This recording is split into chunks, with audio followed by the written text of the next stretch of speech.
আপনার সন্তানকে ভালো মানুষ হিসাবে গড়ে তুলবার টার্গেট করতে হবে।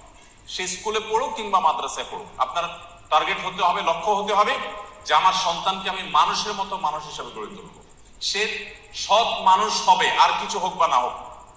সে ডাক্তার ইঞ্জিনিয়ার হতে পারুক বা না পারুক, সে বিসিএস ক্যাডার হতে পারুক বা না পারুক, সে সেনাবাহিনীতে ভালো কোনো অফিসার র্যাঙ্কের চান্স পাক বা না পাক, সে ভালো পরিচিত পপুলার কোনো আলেম বা তুখুল কোনো হাফেজ হতে পারুক বা না পারুক, সে যেন ভালো মানুষ হয়, সে যেন মুত্তাকি হয়, সে যেন পরহেজগার হয়।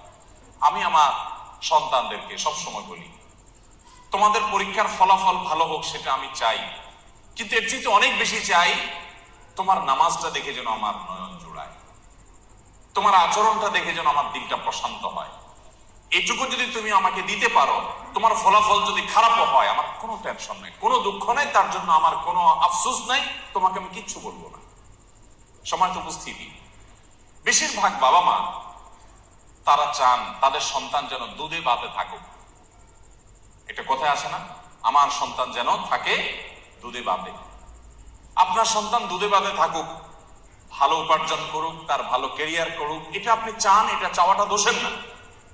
কিন্তু এর চাইতে বড় চাওয়া উচিত আমার সন্তানটা যেন সৎ হয়, ভালো মানুষ হয়।